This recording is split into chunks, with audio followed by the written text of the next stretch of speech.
Hi friends, ఇదైతే మనకి SL Hyderabad అనమాట. ఎలక్ట్రానిక్స్ కార్పొరేషన్ ఆఫ్ ఇండియా లిమిటెడ్కి సంబంధించి 187 గ్రాడ్యుయేట్ ఇంజనీరింగ్ అప్రెంటిస్ అలాగే టెక్నీషియన్ అప్రెంటిస్కి సంబంధించినటువంటి నోటిఫికేషన్ అయితే ఇష్యూ చేశారు. దానికి సంబంధించినటువంటి అప్లికేషన్ ఆన్లైన్ ప్రాసెస్ మనకి 20th నవంబర్ 2024 స్టార్ట్ చేశారన్నమాట. ఇంకా 1st December 2024 last date.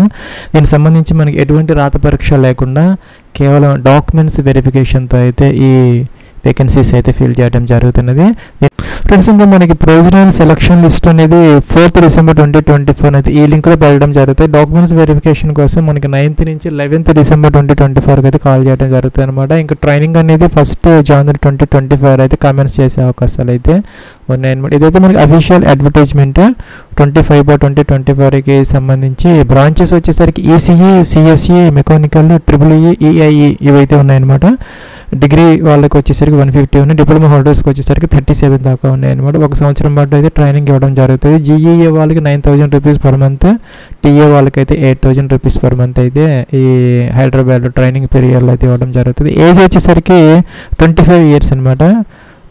31st December 2024కి check చేసుకోవాలి. SC ST వాళ్ళకి వచ్చేసరికి 30 ఇయర్స్, ఓబీసీ NCL వాళ్ళు. ఫ్రెండ్స్, ఇంకా ఎడ్యుకేషన్ క్వాలిఫికేషన్కి సంబంధించి BE, BTech, డిప్లొమా హోల్డర్స్ ఎవరైతే ఉన్నారో 1st ఏప్రిల్ 2022 తర్వాత అంటే 2022 ఏప్రిల్ 1 తర్వాత ఎవరైతే పాస్ అవుట్స్ ఉన్నారో ఫ్రెషర్స్, గతంలో ఎటువంటి ట్రైనింగ్ తీసుకోకుండా ఫ్రెషర్స్ వాళ్ళకి మాత్రమే ఈ అవకాశం అయితే ఉంటుంది అనమాట. వాళ్ళైతే NATSలో కంపల్సరీగా అయితే ఎన్రోల్ అయితే అయ్యి ఉండాలి. స్టూడెంట్ రిజిస్టర్ అయితే అయ్యి ఉండాలన్నమాట.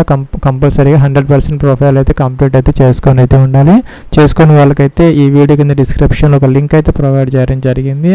దాంట్లో ఒక తెలుగులో ఒక వీడియో అయితే ఉందన్నమాట. స్టెప్ బై స్టెప్ ఈ యొక్క NAS 2.0లో ఏ విధంగా రిజిస్టర్ అవ్వాలనే దానికి అది చూసుకొని మీరు ఈజీగా అయితే చేసుకునే అవకాశం అయితే ఉంటుంది. ఫ్రెండ్స్, ఇంకా దీనికి సంబంధించి ఎగ్జామినేషన్ అయితే ఏం లేదనమాట. ఫీజు కూడా ఏం లేదు. జస్ట్ మీరు చిన్న అప్లికేషన్ ఫామ్ ఉంది, అది ఫిల్ చేస్తే సరిపోతుంది అనమాట.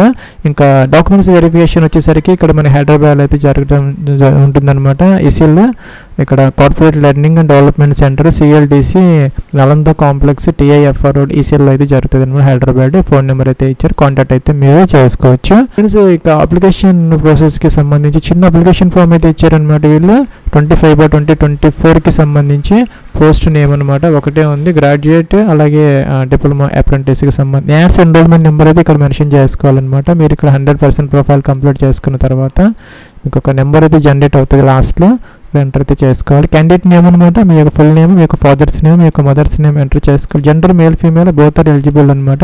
డేట్ ఆఫ్ బర్త్ క్యాలెండర్ ఇచ్చారు. 10th మార్క్స్ మెమోస్ ప్రకారం మీ యొక్క డేట్ ఆఫ్ బర్త్ మెన్షన్ చేసుకోవాలి. ఆధార్ కార్డ్ నెంబర్ ఎంటర్ చేయాలి, mobile number, email ID enter చేయాలి.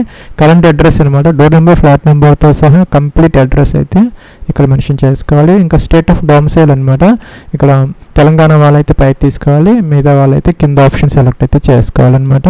అలాగే డిస్ట్రిక్ట్ నేమ్ అనమాట మీ అడ్రస్లో నుంచి. అలాగే కేటగిరీ జనరల్, ఓబీసీ తెలుగు. ఇప్పుడు ఇంకా PWD క్యాండిడేట్స్ అయితే ఎస్ పెట్టాలి, లేకపోతే నో అనమాట. ఇంకా engineering branch ECE, CSE, mechanical, EEE, EIE ఇవైతే ఇచ్చారు. 5 బ్రాంచెస్ అనమాట. అదైతే సార్ మీరు దేంట్లో అయితే చేశారో డిగ్రీ లేదంటే డిప్లొమా అదైతే సెలెక్ట్ అయితే చేసుకోవాలి. ఇన్స్టిట్యూట్ నేమ్ అంటే కాలేజ్ నేమ్ అనమాట. మీరు ఎక్కడ చదువుకున్నారో డిప్లొమా, డిగ్రీ అనేది ఇక్కడ ఎంటర్ అయితే చేసుకోవాలి. ఇన్స్టిట్యూట్ సిటీ, ఆ యొక్క కాలేజీ ఏ సిటీలో ఉన్నది ఎంటర్ చేసుకోవాలి. డిప్లొమా ఇంజనీరింగ్ అనమాట, డిప్లొమానా ఇంజనీరింగ్ ఏదైతే అదనమాట. అలాగే సెక్యూర్డ్ మార్క్స్, టోటల్ మార్క్స్ ఎంత, మీకు ఎన్ని మార్క్స్ వచ్చాయి, పర్సంటేజ్ ఎంత వచ్చింది అనేది ఎంటర్ చేసేసి సబ్మిట్ చేస్తే సరిపోతుంది అనమాట. తర్వాత మీకైతే ఇన్ఫార్మ్ అయితే చేస్తారు డాక్యుమెంట్స్ వెరిఫికేషన్ కోసం షార్ట్ లిస్ట్ అయిపోయిన తర్వాత. ఇది ఫ్రెండ్స్ మనకి 187 ఈసీఎల్ ఏదైతే ఉందో GEA అండ్ TAకి సంబంధించినటువంటి అప్లికేషన్ ఆన్లైన్ ప్రాసెస్.